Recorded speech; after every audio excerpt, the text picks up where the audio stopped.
It's Jets Weekly with your host, Connor Hrabchak.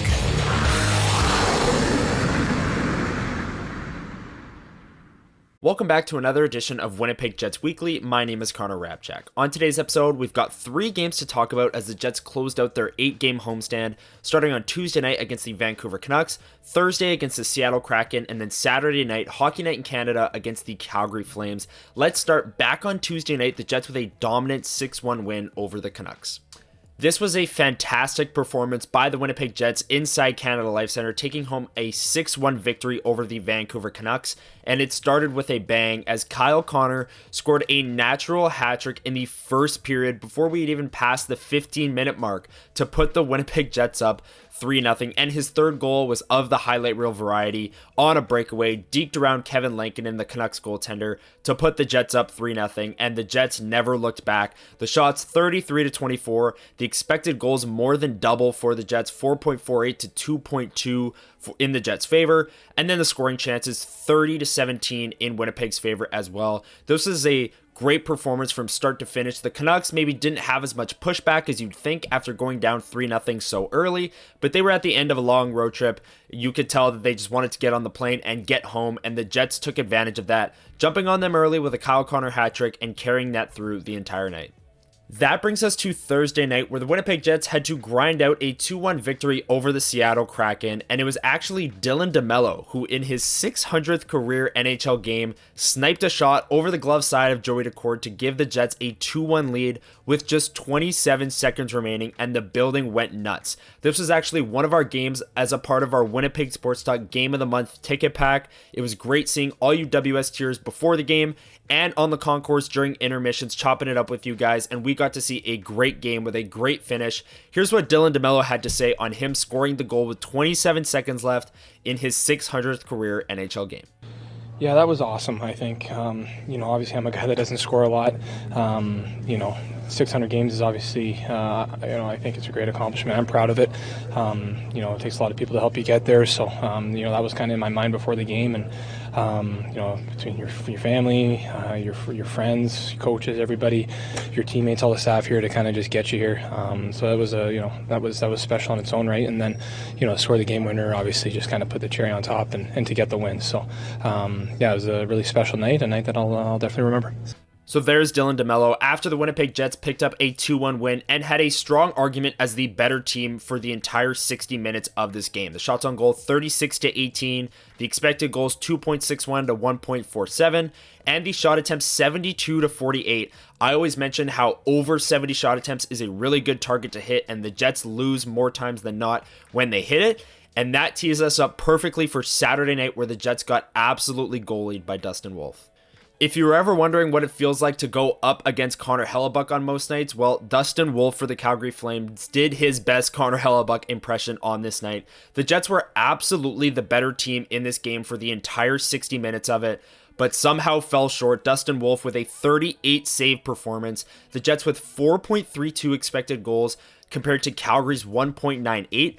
The shot attempts 84-45. That is actually a new season high for the Winnipeg Jets, 84 shot attempts. Their previous season high was 73, so they have more than 10 of their previous season high in shot attempts, 39 shots. They were all over the Flames in this one. The scoring chances were actually 38-18, and the high danger chances 16-4. So yes, you could say that the Jets could have generated more offense, but they generated plenty and more than enough to win this game, in my opinion. But sometimes you run into a hot goalie, and that's what happened on Saturday night. That officially brings the Jets' season-long homestand to a close. They went 4-2-2 over these last 8 games, with the highlights of the homestand being Dylan DeMello's snipe to give the Jets a 2-1 win over the Kraken, the 6-1 win over the Canucks, and a 3-0 win last week over the Colorado Avalanche on Hockey Night in Canada. But now it's time to hand out some awards for this past week. But before we do that, make sure you hit the like button, hit that subscribe and the notification bell so you don't miss Winnipeg Jets Weekly every single Monday morning. Let's get into the awards. The hardest working Jet. My hardest working Jet of the week is Alex Iafallo. He got moved up the lineup this past week to play alongside Nikolai Ehlers and Adam Lowry on a new look second line for the Winnipeg Jets. And we know Alex Iafallo is a great forechecker, always in the corners digging out pucks, and those skills were on full display this week along with his penalty killing abilities. And he had a great screen on Dylan DeMello's snipe that gave the Jets a 2-1 win over the Kraken. For all of that, Alex Iafallo is my hardest working Jet of the week. And now, the Jets Weekly 3 Stars of the Week.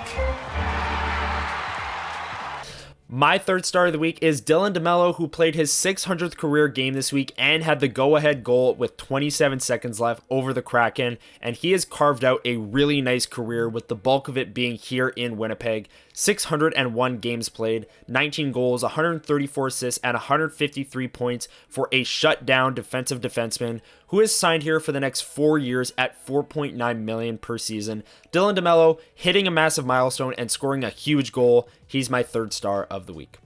My second star of the week for the second week in a row is Nikolai Ehlers. He once again had a strong week with Lowry and Iafallo on that second line. He made the pass to Dylan DeMello, which gave the Jets the win in that Seattle game. And then on Saturday night against Calgary, was easily the Jets' best player, led the team in shot attempts, shots on goal, generated a ton of chances as well, and didn't get an assist on the one goal of the game by Adam Lowry, but played a crucial part in keeping that possession alive. Nikolai Ehlers has been buzzing all week alongside Adam Lowry. Looks like a new player at 5-on-5, and for that, he's my second star of the week.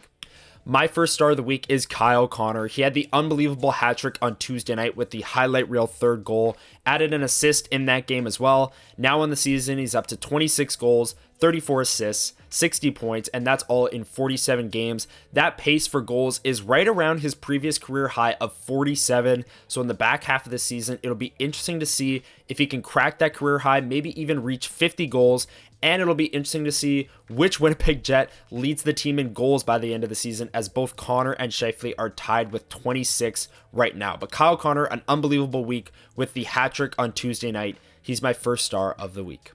Now let's quickly take a look at the Winnipeg Jets' upcoming schedule, which weirdly features a lot of repeat opponents. They'll start Monday night against the Utah Hockey Club for their first ever game in Utah. The Jets took on the Hockey Club earlier this season and beat them 3-0 inside Canada Life Center.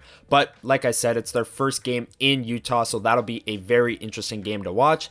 Before taking on the Colorado Avalanche, who they just played a week and a bit ago, on Saturday night, beat them 3-0. They'll look to continue that on Wednesday night against the Avs before returning home for a 2-game set against two teams that they've just played, the Utah Hockey Club, who they will have played Monday, and then the Calgary Flames, who they just played this past Saturday. They'll play next Sunday, and I'll have breakdowns of all 4 of these games on the next edition of Winnipeg Jets Weekly next Monday morning.